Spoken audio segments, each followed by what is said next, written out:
Bismillahirrahmanirrahim. Assalamualaikum warahmatullahi wabarakatuh. Alhamdulillah, salatu wassalamu ala rasulillah wa ala alihi wa sahbihi wa mawalah, amma ba'd. Yang sama-sama kita hormati Bapak Kiai Haji Bahaudin Nur Salim atau Gus Baha, Habib Hussein, Habib Ali, Bapak-Ibu sekalian, rahimakumullah. Pertama-tama atas nama Pusat Studi Al-Quran, atas nama Cari Ustadz.id, atas nama Pesantren Baitul Quran, tentu kita mengucapkan terima kasih atas perkenan Gus Baha yang untuk sekian kalinya membersamai kita semuanya. Mudah-mudahan ini menjadi berkah untuk kita semuanya. Kemudian yang kedua juga menyampaikan ucapan terima kasih kepada Bapak Ibu yang telah berkenan hadir. Sebetulnya tadi Gus Baha sudah menyampaikan ingin ngaji biasa aja seperti biasa dengan santri, tapi kemudian ternyata dibajak. Nah, karena yang bajak Habib Hussein, maka nggak berani nolak juga beliau, kira-kira gitu. Terakhir nanti kita mungkin akan ada sesi tanya jawab. Kita berikan beberapa kesempatan, mohon dipersiapkan. Tiga maksimal 3. Yeah, maksimal beliau udah pesan 2 gitu. Nah itu nanti insya Allah kita beri waktunya dan kita akan sampai kajian kita akan sampai kurang lebih jam 8.00. Dan pesan terakhir untuk Gus Baha, nyun sewu, Gus Baha ngajinya katanya mungkin pakai bahasa Jawa, mohon Gus. Ya, karena Pak kalau bahasa Indonesia saya nggak bisa niru nanti kira-kira gitu. Terima kasih, semoga Gus, terima kasih. Assalamualaikum warahmatullahi wabarakatuh. Rabbi shrah li sadri wa yassir li amri wahlul 'uqdatam min lisani yafqahu qawli. Allahumma shalli wa sallim barik ala sayyidina Maulana Muhammadin wa ala alihi wa sahbihi ajmain, amma ba'du. Engkang sangat kula hormati Habib Ali Asgaf, Habib Hussein Asgaf, semua keluarga, wonten Mas Fikri, Mbak Nasila, semua ingkang kula hormati, Mas Nurdin sedanten ingkang kula hormati. Niki ngaos ilmu dulu apa ngaji ijazah dulu ini? Ini kok malah aneh. Buatan usah ribet. Buatan cek 1 2. Pakai ini, tidak usah ini aja.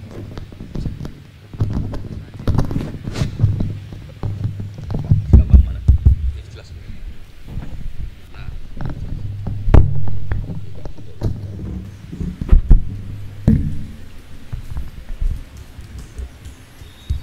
Ya, niki ngaji ilmu dulu, nanti bagian terakhir ijazah. Bismillahirrahmanirrahim. Ini riwayatul Bukhari. Haddatsana Abdullah bin Yusuf, haddatsana Les, haddatsana Sa'id al-Maqburi an Nabi Hurairah radhiyallahu anhu qala an-nabiy sallallahu alaihi wasallam. Ma minal anbiya'i nabiyyun illa qad u'tiya minal ayat ma mithluhu amana alaihi al-bashar. Wa inna ma kana alladhi utituhu wahyan awhahu wa ilayya fa arju an akuna aktsarahum tabi'an yaumal qiyamah. Dados kita tahu semua nabi itu punya mukjizat, ya, semua nabi itu punya apa? Mukjizat. Mukjizat itu hal yang luar biasa yang memastikan manusia itu tidak bisa menyainginya atau menandinginya. Dan rata-rata mukjizat nabi dulu itu fisik. Misalnya ontanya Nabi Soleh itu kan onta tapi keluar dari batu, itu kan aneh, aneh sekali. Atau tongkat Nabi Musa bisa simsalabim mengeringkan laut apa? Merah. Semua nabi itu punya mukjizat dan semuanya berbentuk fisik. Kecuali mukjizatul Rasulullah Shallallahu Alaihi Wasallam itu berupa Al-Quran. Al-Quran itu konsep ilmiah. Terus kata Rasulullah Shallallahu Alaihi Wasallam, tapi saya karena Quran itu justru berharap pengikutku besar dan sampai hari kiamat. Sekarang kita logika ya. Andaikan kamu punya tongkatnya Nabi Musa, kalau kamu suka uang, kepikirannya dijual apa dipakai? Kalau kamu suka uang, dipakai. Kalau kamu ahli suudon itu pikirannya ndak, ini asli ndak. Karena yang melihat di Turki itu ya sebagian gitu. Kalau yang suka perdukunan itu bayangkan tuh miliknya. Mungkin dipakai ngakali orang atau apa, pokoknya bayangkan tuh miliknya. Kalau yang kolektor pikirannya itu nanti ini laku berapa. Tapi kalau peneliti mungkin pikirannya itu ini asli apa enggak? Bukti aslinya apa? Repot lah. Lagi pula kalau kamu punya utang terus mau apa? Istri kamu marah mau apa? Kalau pakai tongkat. Nah, beda dengan mukjizatnya Quran itu semuanya apa? Ilmiah. Orang yang sedang harmonis dengan istri bisa pakai ayat di antara ayat-ayat Allah itu apa? Wa ja'ala bainakum mawaddatan warahmah. Nanti kalau ditakdir cerai, saya tidak menyarankan cerai. Kalau ditakdir cerai, itu masih dimotivasi sama Allah, wa iya tafarraqa yughnillahu kullam min sa'ati. Jika suami istri itu cerai, jangan-jangan suaminya dapat istri lebih baik, istrinya nanti dapat suami lebih baik. Jadi yang masa lalunya ada prahara. Kan banyak orang suaminya meninggal, ketika nikah lagi ditanya, kangen sama suami pertama, alhamdulillah ini lebih baik.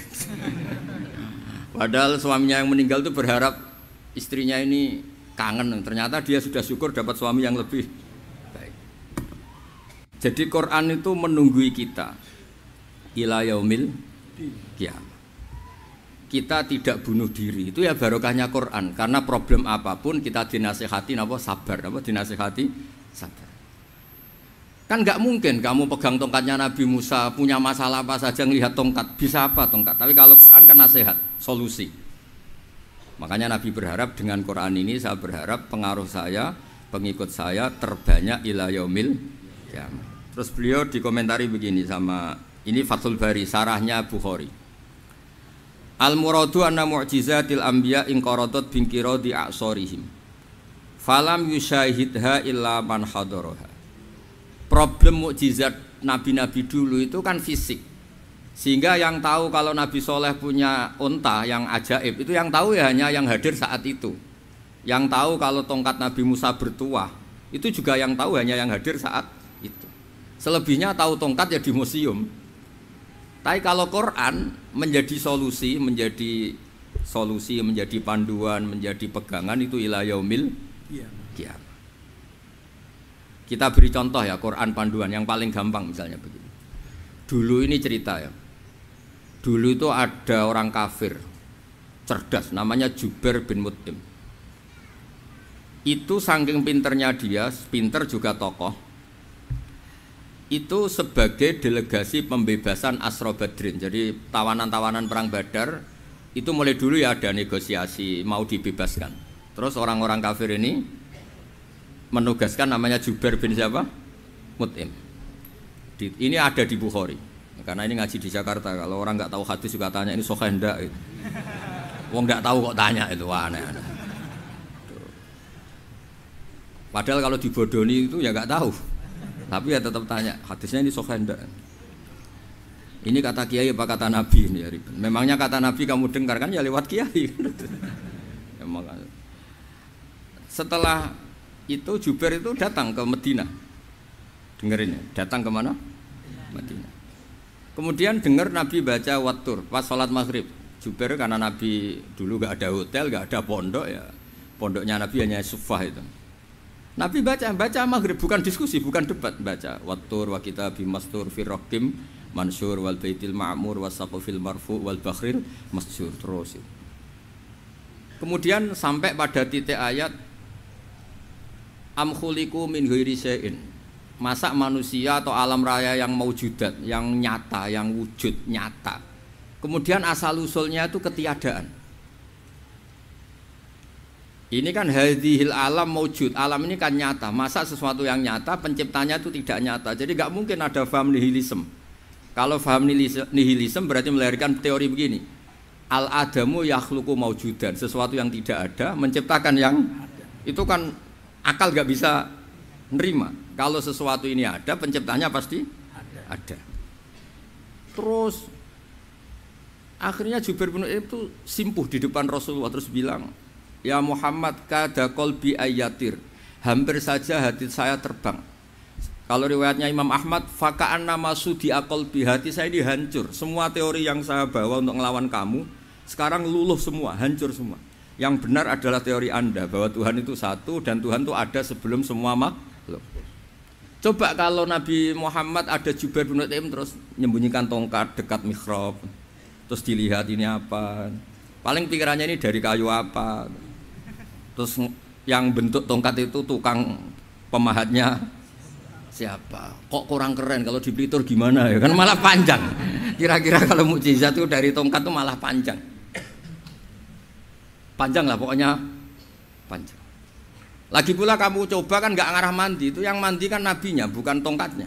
Coba tongkatnya Nabi Musa coba anak-anak beki itu. Dipakai mukul kucing aja tidak mesti mati itu. Jadi enggak jelas mukjizat-mukjizat seperti itu enggak. Tapi kalau Quran menunggui. Sampai saking hebatnya Quran, teori rasionalitas, soal kampanye di mana-mana. Tingkat validitas, tingkat kebenaran Quran itu bahkan bisa diuji tanpa membuktikan. Tanpa apa? Membuktikan. Cukup pakai akal. Saya tidak bosan-bosan cerita ini karena ini khazanah kita. Di kitab Nailul Ma'mul itu, di kitab Usul Fiqih, saya berkali-kali cerita ini karena ini untuk menunjukkan bahwa Quran itu liqaumi ya'qilun, liqaumi yatafakkarun. Ada seorang kiai, seorang ustadz, kiai dulu itu ya memang orang soleh, alim terus jadi kiai. Kalau kiai sekarang tuh macam-macam, nganggur terus ingin jadi kiai, terus daftar gitu. Ada lowongan di yayasan masuk ingin jadi ustadz karena dengar ada gajinya. Dulu tidak ada seperti itu, tidak ada. Makanya dulu itu kalau ustadz kiai pasti soleh karena dia alim terus ingin orang lain tuh mendapat ilmunya. Kalau sekarang nggak ada yayasan sehat, guru gajinya sekian, yang nggak ingin jadi ustadz tuh daftar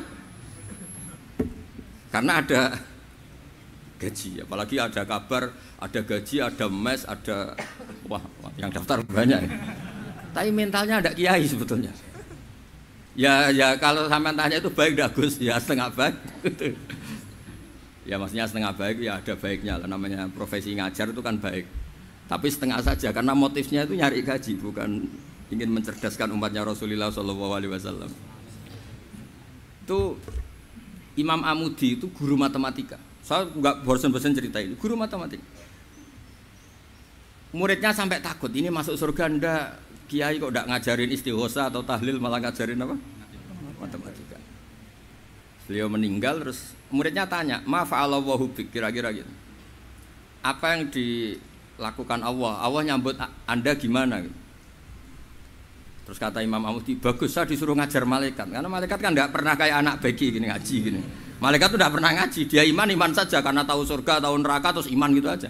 Jadi imannya malaikat tuh enggak keren kita. Imannya loh. Loh itu yang ngendikan Nabi loh, tidak saya. Nabi pernah tanya sama sahabat, iman yang paling keren siapa? Jawabannya sahabat, malaikat. Ya enggak karuan malaikat iman. Dia yang tahu surga neraka, tahu segalanya, masa ada enggak iman? Ya pasti iman lah katanya. Terus ya para sahabat engkau iman ya wajar kan, menangi saya, nemuin saya. Yang hebat itu orang-orang yang tidak melihat saya, tidak saya didik tapi tetap iman. Karena dididik akal, ya tadi dididik Quran, apa dididik Quran. Sama siapa? Teks bahasa Arabnya masang. Terus Imam Amudi kata Allah, suruh dia ngajarin para malaikat cara menemukan saya. Malaikat dikumpulin terus Imam Amudi disuruh ngajar.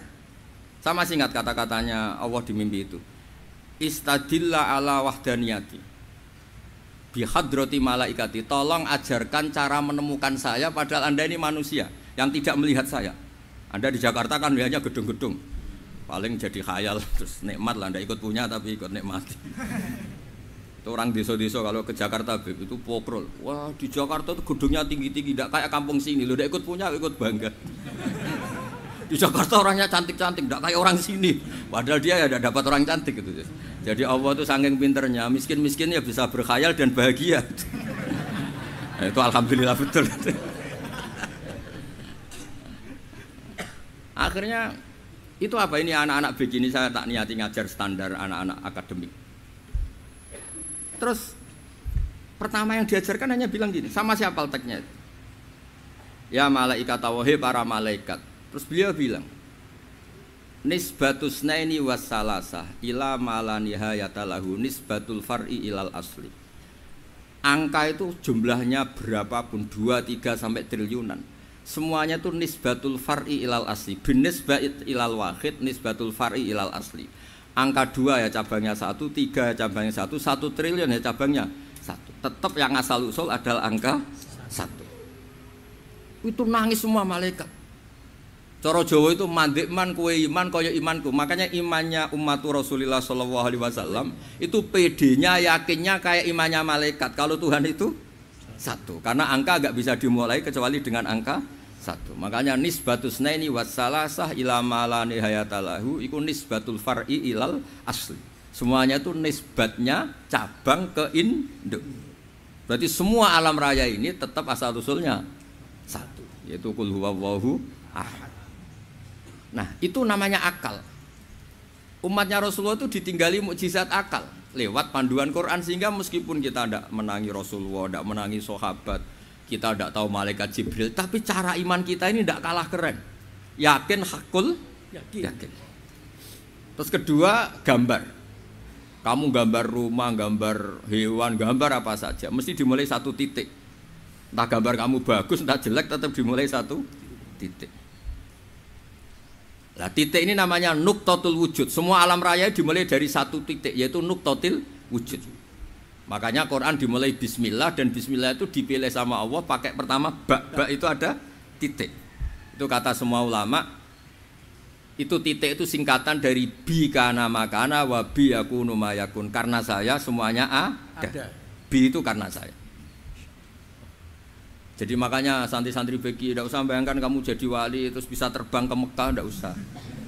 Kalau terbang ke Mekah ya sudah umroh aja bayar. Kalau enggak ya maklaran KBH atau apa. Pokoknya cari gratis itu.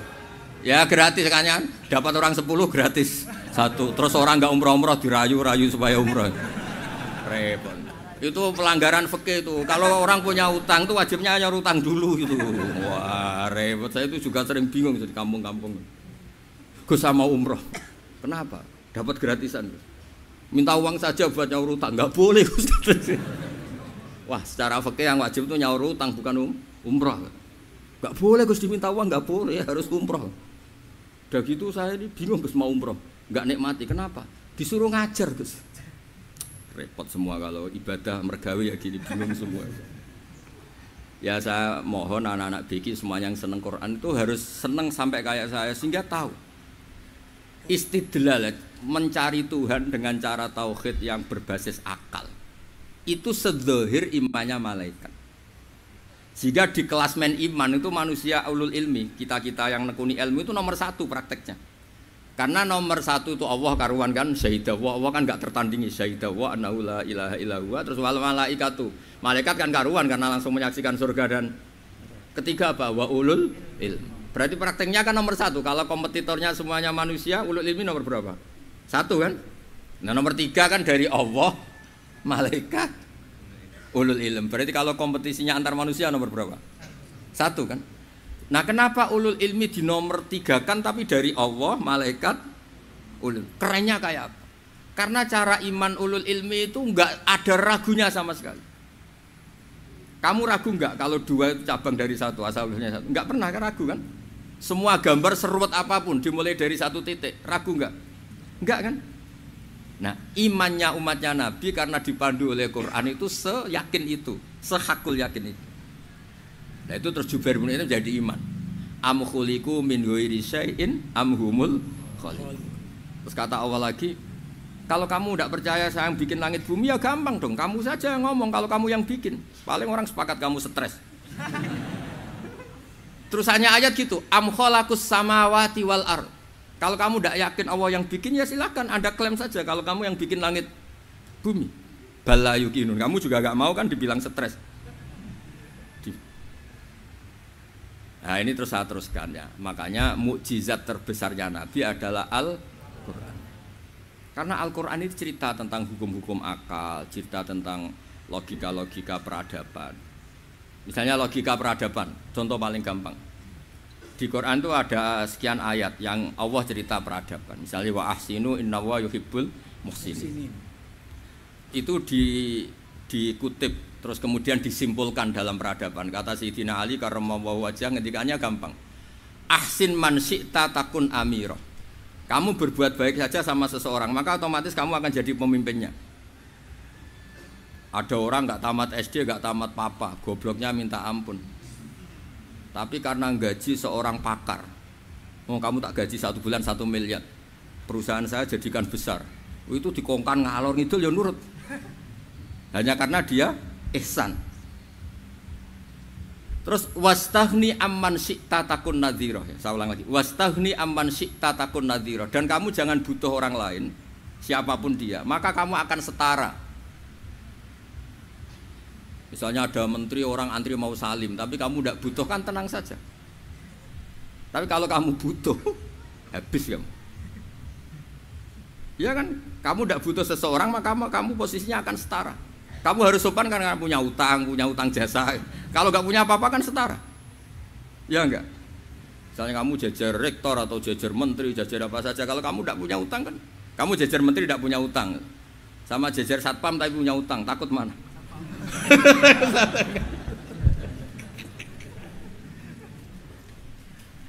Kalau butuh itu mesti kalah kan? Ada pejabat misalnya nggak begitu cantik sama perempuan cantik yang kamu butuh ingin dicintai, takut mana? Padahal nggak jelas orang ini pangkatnya apa, nggak jelas. Jadi dalam hukum sosial itu kata Sidina Ali, wastahni aman syi'ta takun nadhira. Kamu jangan butuh seseorang maka kamu akan setara. Terus yang terakhir, wahtas ilaman syi'ta takun asiro. Asiro pakai sin. Dan silahkan butuh seseorang maka kamu akan jadi budak dia. Ya coba misalnya Anda seorang profesor, seorang alim, seorang getop, misalnya mencintai janda di ujung kampung sana, jalan kaki 2 kilo, padahal itu gak tamat SD, tapi gara-gara seneng, kacau kan, logika kepangkatan hilang semua kan. Jadi itu hukum peradaban, itu mewakili isi-isi sosial yang diterangkan Quran. Ya, dari paketnya 3 tadi ya. Ahsin man syi'ta takun amirah. Kamu berbuat baik sama seseorang maka kamu bisa memimpin. Wastahni amman syi'ta takun nadhira. Kamu jangan butuh seseorang maka kamu akan setara. Mbok kamu ketemu orang terkaya di dunia. Ya ketemu orang terkaya di dunia, kamu jejer, kamu tidak butuh dia. Tenang kan bisa setara kan?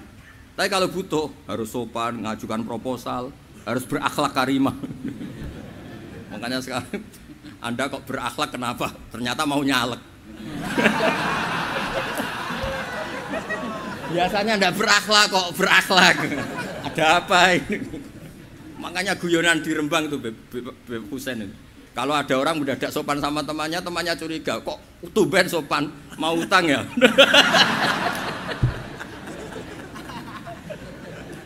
Zaman akhir itu kacau.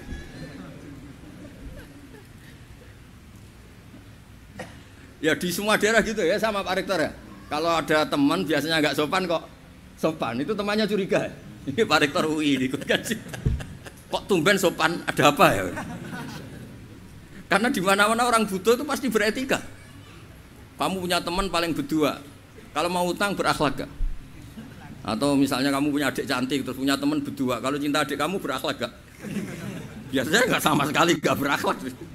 Gara-gara butuh menjadi berakhlak. Ya jadi hukum sosial itu ya kuncinya 3 tadi. Ahsin man syi'ta takun amirah. Wastahni amman syi'ta takun nadhira.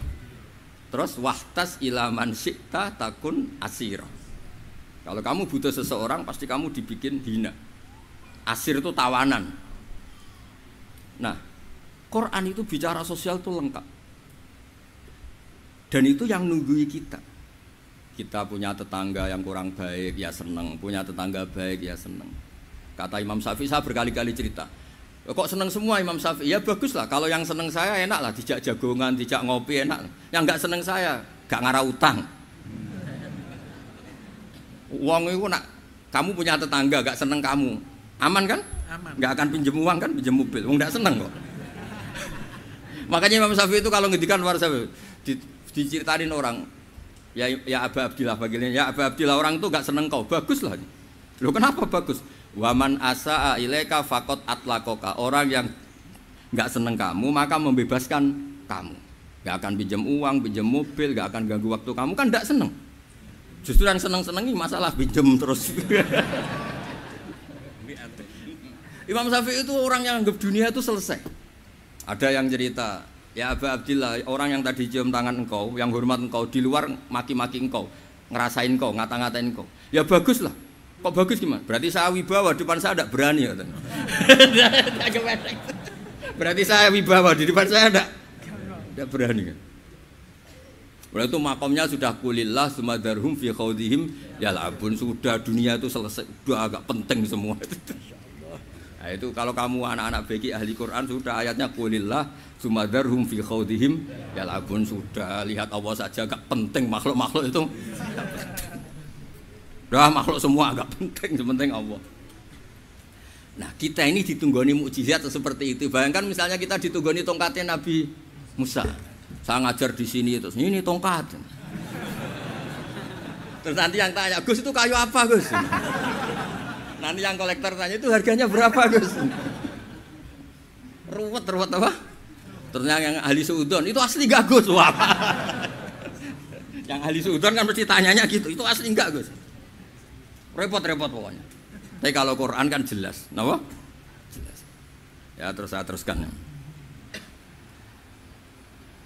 Fala yamurru terus al-murad anna mu'jizatil anbiya in qaradat bi qidari aqsam satu wa mu'jizatul Qur'an mustamirratun ila yaumil qiyamah wa kharquhu lil adat fi uslubihi wa balaghatihi wa ikhbarihi bil maghibat. Terus kata ini yang ngarang Fathul Bari sarahnya Imam Bukhari. Fala yamurru asrun minal aqsar illa wa yadharu fihi shay'un mimma akhbara bi annahu sayakun yadullu ala sihhati da'wahu. Wa hadza aqwal muhtamilat wa takmiluhu fil ladzi ba'da wa qilan ya anal al makna anal mukjizat al madiyah kanat khissiyatan tusyahadu bil absar kana qati soleh wa asa Musa. Mukjizatnya nabi-nabi dulu itu hanya penyembuh, hanya pelengkap, hanya nuruti keinginan mata. Seperti dahsyatnya apa? Laut Merah di sebelah apa dipukul sama tongkatnya Nabi siapa? Itu semuanya itu hanya memanjakan mata. Urusan mata. Terus wow itu. Tapi kalau mukjizatnya Nabi Muhammad itu berdasar akal. Maksudnya berdasar akal nih, dengerin ya. Dengerin betul.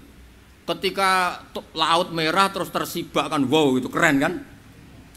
Terus kita bilang, menyimpulkan, wah kita tidak akan mampu.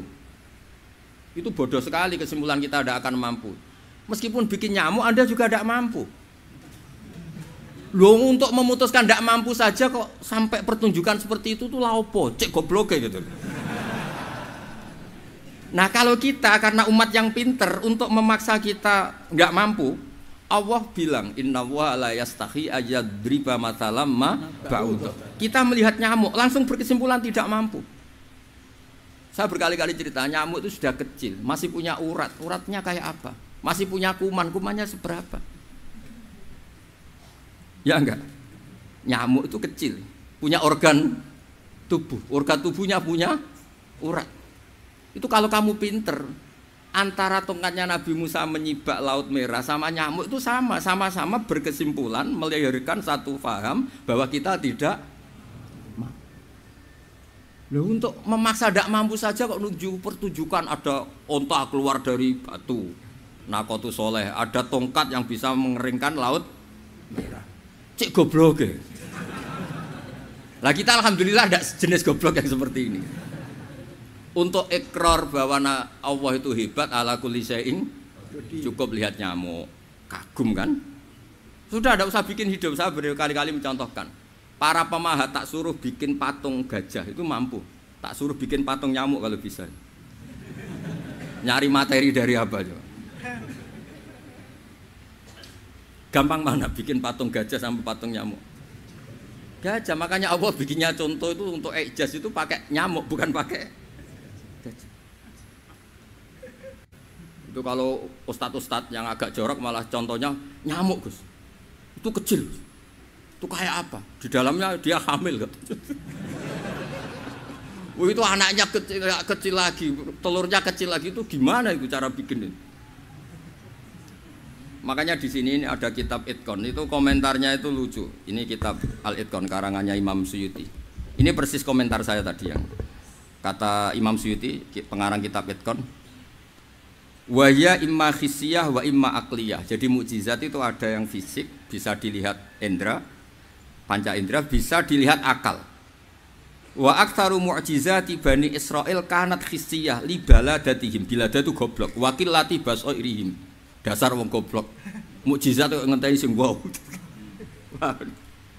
Maksudnya dasar wong untuk ngakui Allah hebat saja kok nunggu halal yang seperti itu gitu. Paham gitu? Mergo likil lati napa aklihim. Wa aksaru mu'jizati hadil ummah aqliyatun li farati dzakaihim wa kamali afwahihim. Dan mukjizatnya umat ini semuanya berdasar akal karena sudah cerdas. Jadi andaikan kita melihat tongkatnya Nabi Musa menyibak Laut Merah dengan melihat nyamuk, kesimpulan kita sama-sama wow, sama-sama keren, sama-sama memastikan kita tidak mampu. Makanya terus Quran menerangkan kita wa ma min dabatin fil ardi wala ta'iri yatiru bi janahihi illa umamun amsalukum. Jadi keseharian kita lihat burung kok terbang. Itu sudah ayatun min ayatillah. Paham nggih? Dados niki kudu bangga ditunggoni napa Quran, nggih ditunggoni napa Quran. Wa mu'jizatul Quran tusyahadu bil basirah fayakunu mayattabi'u li ajlihi aksar. Terus li annal ladzi yusyahadu bi ainir ra'si yang qaridu bingkiradi musyahidi. Sesuatu yang tampilan dahsyatnya itu disaksikan mata, maka itu bisa habis. Era tongkat Nabi Musa seperti itu habis enggak? Bisa mengeringkan Laut Merah, habis kan? Tapi era mukjizatnya Quran ila yaumil qiyamah. Ya contoh sosial, saya kembali lagi ke sosial. Kamu punya teman awet atau punya istri awet, itu konsepnya ya wal kadhiminal ghaidh, agak gampang tersinggung. Coba kalau kamu setiap tersinggung putus, setiap tersinggung habis, kamu tidak punya teman, tidak punya istri. Sampai kita awet seperti ini, kalau kecewa ya wal kadhiminal ghaidh, ngempet. Termasuk saya ini, biasanya ngaji khusus terus baca gini ya kecewa. Tapi barokahnya diwarai Quran wal kadhiminal ghaidh, ngempet Gus, ngempet. Terus kecewa sama teman, kok kenapa tidak putus? Karena wal afina Aninna sudah, kalau kecewa maafkan. Coba kalau kita kecewa presiden demo, kecewa menteri demo, kecewa orang tua minggat, ya kalau dicari, kalau tidak kan malu. Saya itu punya teman tak tanya, kecewa Gus sama bapak itu, kenapa tidak minggat? Malu. Kenapa malu? Takut gak dicari. Itu orang tuh paling malu itu kalau keluar dari rumah nggak di. Saya punya teman lagi, saya ini takut mati Gus. Kenapa? Takut istri saya tidak nangis Gus. Itu kematian terburuk itu kalau sudah mati tahu istrinya ada nangis, itu malu betul itu. Makanya jangan mati, pokoknya pastikan orang sekeliling Anda nangis itu baru berani mati, kalau enggak jangan. Ya jadi mukjizatnya Nabi itu luar biasa. Walladzi yusyahadu bi'ainil aqli bakin yusyahiduhu kullu man jaa ba'dal awali mustamirran. Sesuatu ilmiah, sesuatu agama atau apa saja yang logis itu akan abadi ila yaumil. Kayak tadi ketika kita kecil diajari apa? Wujud, qidam, baqa, mukhalafatul hawadisi, qiyamuhu binafsihi, wahdaniyat, qudrat, iradah. Itu ila yaumil qiyamah. Karena kita pasti punya logika tadi, masa alam raya yang maujud didahului ketiadaan. Kemudian ketiadaan ini kita rumuskan, ketiadaan inilah yang bikin alam raya. Di mana-mana nihilisme, ketiadaan ya layu asfiru say'an, namanya tiada ya tidak punya akibat apapun.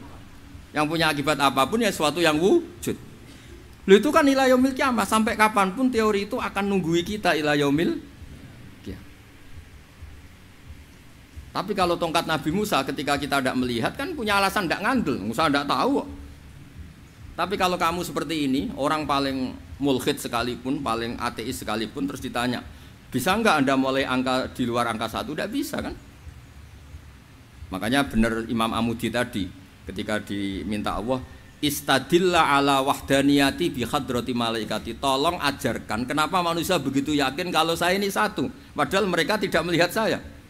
Terus beliau ngendikan apa? Nisbatus naini wassalasa ilal wahid nisbatul far'i ilal asli. Angka 2, 3 sampai enggak terbatas, semuanya dibanding angka 1 itu nisbatul far'i ilal asli. Semuanya itu cabang dari angka 1. Itu mbok siapapun enggak usah ditunggoni nabi, enggak usah ditunggoni wali.